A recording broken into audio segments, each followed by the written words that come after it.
चाहे लोग कितने ही आरोप लगाएं, कितने ही भारत की निंदा करें, कोई नहीं है दुनिया में जो कह सकता है कि आज भारत जितना मजबूत है हर प्रकार से, वैसे कभी भी वो नहीं रहा है। भारत की पूर्व प्रधानमंत्री इंदिरा गांधी, जिनको दुर्गा और आयरन लेडी जैसे नामों की संख्या मिली और जिनके नाम का डंका न सिर्फ भारत बल्कि पूरी दुनिया में बजता था, जिनके भाषण को सुनने के लिए लाखों लोगों की भीड़ इकट्ठा होती थी, जिनके दर्शन दरबार में आम लोगों की समस्याओं के समाधान मिलते थे, जिन्होंने गरीब कहे जाने वाले भारत को दुनिया की परमाणु महाशक्ति बनाया था और उन्होंने देश के हित के लिए कई अहम फैसले लिए थे। आपको बता दूं मित्रों, शायद भारत के इंदिरा गांधी और नरेंद्र मोदी ऐसे दो ही प्रधानमंत्री हैं जिनका नाम लगभग सभी देशवासी जानते हैं। लेकिन यहां सोचने वाली बात यह है कि इंदिरा गांधी के समय तो इतना सोशल मीडिया भी नहीं था, फिर भी हर तरफ उनके नाम का डंका बजता था और आज भी उन्हें याद किया जाता है। शायद आज भी इंदिरा गांधी से जुड़ी कुछ ऐसी अनसुनी बातें हैं जिनके बारे में 90% लोग नहीं जानते, जैसे कि कैसे उन्होंने अमेरिका के राष्ट्रपति के साथ डांस करने से इनकार कर दिया था, क्यों अटल बिहारी वाजपेयी ने उन्हें दुर्गा और पूरी दुनिया उन्हें आयरन लेडी के नाम से संबोधित करती थी। आज हम पूर्व प्रधानमंत्री इंदिरा गांधी के जीवन से जुड़ी इन्हीं सभी अनसुनी अनकही घटनाओं से पर्दा उठाएंगे, लेकिन उसके पहले नए दर्शक जल्दी से चैनल को सब्सक्राइब कर दीजिए। हमें मालूम है कि कभी कभी अन्याय होता है, हमको मालूम है कि कभी कभी अत्याचार होता है, हमको मालूम है कि कभी कभी भ्रष्टाचार भी है, लेकिन इनसे लड़ने का क्या तरीका है? क्या कमजोर सरकार इनसे लड़ सकती है? क्या वो सरकार जिस पे स्वयं हर समय हमला हो रहा है वो गरीबों को सुरक्षित रख सकती है, अल्पसंख्यक के लोगों को बचा सकती है? क्या वो सरकार इस देश का सारी दुनिया में सिर ऊंचा कर सकती है? इंदिरा गांधी का जन्म 19 नवंबर 1917 के दिन उत्तर प्रदेश के प्रयागराज में हुआ था। उनके पिता पंडित जवाहरलाल नेहरू और माता कमला नेहरू ने उन्हें काफी बेहतरीन संस्कार दिए थे। बड़ी होकर इंदिरा ने विदेश जाकर पढ़ाई भी की, फिर वापस आकर उन्होंने देश की आजादी के लिए कई आंदोलनों में हिस्सा बनना शुरू किया। इसी बीच उन्हें राजनेता फिरोज जहांगीर गांधी से प्रेम हुआ, लेकिन फिरोज पारसी थे, जिससे पार्टी के कई लोगों का कहना था कि कैसे देश के बड़े ब्राह्मण परिवार की बेटी एक बनिया से शादी कर सकती है। इसलिए फिरोज के सरनेम में थोड़ा फेरबदल करवाकर महात्मा गांधी ने उन्हें गांधी सरनेम दिलवाया, जिसके बाद 26 मार्च 1942 के दिन इंदिरा गांधी और फिरोज की शादी हुई और यहां से इंदिरा नेहरू बनी इंदिरा गांधी। फिर 15 अगस्त 1947 के दिन जवाहरलाल नेहरू आजाद भारत के पहले प्रधानमंत्री बने। पंडित नेहरू आजादी की लड़ाई के दौरान 9 बार जेल गए। उन्होंने अपने जीवन के 3559 दिन करीब 9 साल जेल में गुजारे थे। वहीं बचपन से ही देश के लिए कुछ कर गुजरने का सपना देख रही श्रीमती इंदिरा गांधी ने भी 1955 में राजनीति में कदम रखा और धीरे धीरे करके वो कांग्रेस कैबिनेट का हिस्सा भी बनने लगी। इस दौरान इंदिरा गांधी अपने पिता का दाहिना हाथ बनकर उभर रही थी, मगर 27 मई 1964 के दिन जवाहरलाल नेहरू को दिल का दौरा पड़ने से उनका दुखद निधन हो गया, जिससे इंदिरा गांधी टूट चुकी थी, लेकिन उन्होंने खुद को संभालते हुए देश के हित में काम करना जारी रखा। वहीं पंडित जी की मौत के बाद अब आजाद भारत के नंबर 2 प्रधानमंत्री बने लाल बहादुर शास्त्री, लेकिन ईश्वर को तो कुछ और ही मंजूर था। बस 18 महीने बाद ही ताशकंद समझौते के दौरान 11 जनवरी 1966 की रात संदिग्ध हालात में प्रधानमंत्री लाल बहादुर शास्त्री की मौत हो गई थी। उनकी मौत किस कारण से हुई, यह आज भी एक राज है। उस वक्त मेडिकल रिपोर्ट में कहा गया कि लाल बहादुर शास्त्री की मौत हार्ट अटैक की वजह से हुई थी, लेकिन उनकी पत्नी का आरोप था कि उन्हें जहर दिया गया था। लाल बहादुर शास्त्री जी की मृत्यु के बाद इंदिरा गांधी चुनाव के लिए खड़ी हुई। यहां दिलचस्प बात यह भी है कि इंदिरा गांधी की लड़ाई अपने पक्ष के नेता गुलजारी लाल नंदा और मोरारजी देसाई से थी, मगर शास्त्री जी की मृत्यु के बाद कार्यकारी प्रधानमंत्री बने गुलजारी लाल नंदा ने प्रधानमंत्री पद की रेस से अपना नाम वापस ले लिया। अब इंदिरा की सीधी लड़ाई गुजराती नेता मोरारजी देसाई से बची थी। जिसका फैसला कांग्रेस के 525 सांसद के हाथों में था, जिनमें से 169 सांसदों ने मोरारजी देसाई का साथ दिया, जबकि 365 सांसदों का मानना था कि इंदिरा गांधी बेहतरीन प्रधानमंत्री बन सकती हैं। इस तरह बहुमत के साथ 19 जनवरी 1966 के दिन श्रीमती इंदिरा गांधी देश की पहली महिला प्रधानमंत्री बनी। यही वो साल था जब एक ही साल में देश को 3 प्रधानमंत्री मिले थे। हालांकि उस वक्त राजनीति में महिलाओं को पुरुषों के मुकाबले कम आंका जाता था, लेकिन इंदिरा गांधी का व्यक्तित्व इतना प्रभावी था कि कुछ ही समय में वो देश के करोड़ों लोगों की पसंदीदा प्राइम मिनिस्टर बन गई और सचमुच पढ़ी लिखी इंदिरा गांधी ने अपना पूरा ज्ञान देश और जनता के विकास में लगा दिया। उनसे जुड़ी एक दिल छू लेने वाली बात यह है कि जिस तरह उनके पिता जवाहरलाल नेहरू रोजाना जनता से मिलकर उनकी समस्याओं का समाधान निकालने की कोशिश करते थे, उसी तरह उनकी परंपरा को आगे बढ़ाते हुए इंदिरा गांधी भी रोज सुबह 8:20 पर आम लोगों से मिला करती थी। इसे उनका दर्शन दरबार कहा जाता था। उस दौरान हफ्ते में कम से कम 3 बार उनका दरबार चर्चित किताब द मैरीगोल्ड स्टोरी की लेखिका और वरिष्ठ पत्रकार कुमकुम चड्ढा भी वहां मौजूद रहती थी। कुमकुम बताती हैं, इंदिरा इस समय का इस्तेमाल भारत के आम लोगों से मिलने के लिए किया करती थी। कभी कभी जब भीड़ अनियंत्रित हो जाती थी तो उन लोगों को प्राथमिकता दी जाती थी जो दिल्ली के बाहर से आते थे। इस दरबार में 2 तरह के लोग आते थे। एक तो वो जो सिर्फ इंदिरा गांधी को देखना भर चाहते थे, दूसरे वो जिन्हें छोटे मोटे काम करवाने होते थे, जैसे सरकारी अस्पताल में किसी का इलाज करवाना। इन सब में बहुत से लोग श्रीमती इंदिरा गांधी के पैर छूने की कोशिश भी करते थे, मगर उन्हें अपने पैर छुआना बिल्कुल भी पसंद नहीं था। इंदिरा गांधी अपने साथ काम करने वाले छोटे से छोटे लोगों की भी काफी इज्जत करती थी, जिसे लेकर उनकी करीबी मंत्री रह चुकी मोहसिना किदवई एक किस्सा बताती हैं। एक बार जब हम उत्तराखंड में एक चुनाव सभा करके वापस लौट रहे थे, तभी मैंने इंदिरा से कहा कि हमें कहीं रास्ते में रुकना पड़ेगा ताकि ड्राइवर कुछ खा ले, लेकिन उस वक्त ऐसे चलते चलते रास्ते में जल्दी खाना वगैरह मिलना मुश्किल था।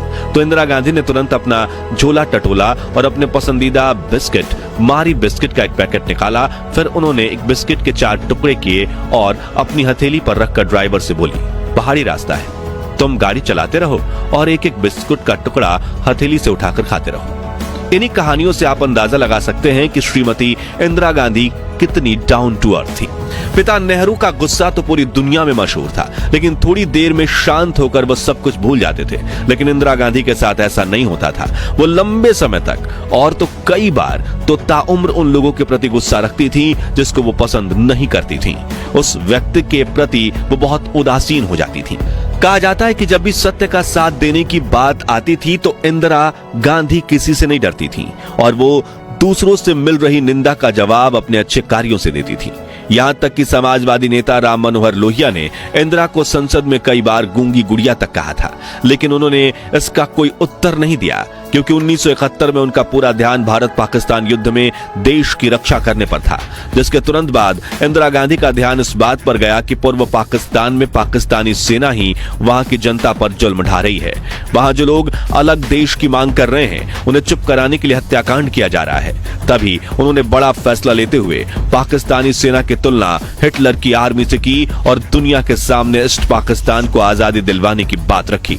सभी वेस्टर्न कंट्रीज उनके इस फैसले के खिलाफ थीं, लेकिन पड़ोसी देश के लोगों को तड़पता हुआ देखकर इंदिरा गांधी से रहा नहीं गया और उन्होंने इंडियन आर्मी को पाकिस्तान में घुसकर बांग्लादेश की आजादी के लिए लड़ रहे मुक्ति वाहिनी का साथ देने का आदेश दिया, जिसके बाद 5 दिसंबर को भारतीय सेना पूर्वी पाकिस्तान में दुश्मनों पर टूट पड़ी और महज 11 दिनों में यानी 16 दिसंबर 1971 के दिन पाकिस्तान के 93,000 सैनिकों को सरेंडर करने पर मजबूर किया, जिसमें बंगाल की खाड़ी से किनारे बसा यह देश पाकिस्तान से अलग होकर बांग्लादेश नाम से एक आजाद राष्ट्र के रूप में उभर कर सामने आया।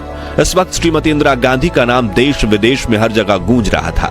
कई लोगों ने उन्हें आयरन लेडी के नाम से पुकारना शुरू किया। खुद अटल बिहारी वाजपेयी जी ने भी उन्हें दुर्गा कहकर संबोधित किया, जिससे उनको गूंगी गुड़िया कहने वाली के जुबान पर ताला लग गया। भारत कोई 5 साल, 10 साल, 100 साल जीने का देश नहीं है। हजारों साल जीवित रहा है और हजारों साल और इसको जीवित रहना है। खैर 70 के दशक में अमेरिका, चीन, जापान और कई वेस्टर्न कंट्रीज अपने पास परमाणु हथियार होने की धाक जमाती थीं और कई बार इन्हीं हथियारों के बल पर भारत की बात दबाने की कोशिश भी की गई थी। ऐसे में इंदिरा गांधी ने पर्दे के पीछे वैज्ञानिकों को न्यूक्लियर वेपन बनाने की अनुमति दे दी थी। दूसरी तरफ अमेरिका वियतनाम युद्ध में उलझा हुआ था। यहां भारत में परमाणु हथियार बनकर तैयार था और श्रीमती इंदिरा गांधी ने ऑपरेशन स्माइलिंग बुद्धा इनिशिएट कर दिया, जिसकी अमेरिका को कानो कान भनक तक नहीं लगी। इस ऑपरेशन के तहत हमारे वैज्ञानिकों ने 18 मई 1974 के दिन पोखरण में पहला सफल परमाणु परीक्षण किया था, जिसके बारे में पता लगते ही दुनिया की सभी महाशक्तियों के मुंह खुले के खुले रह गए थे, क्योंकि जिस भारत को वो गरीब राष्ट्र मानते थे वो अब परमाणु शक्ति संपन्न राष्ट्र बन चुका था। और इस परमाणु परीक्षण के बाद भारत की ओर किसी ने आंख उठाकर देखने की हिम्मत तक नहीं की। अन्याय के सामने आवाज उठाने में वो किसी से नहीं डरती थी और देशवासियों को भी हिम्मत देती थी।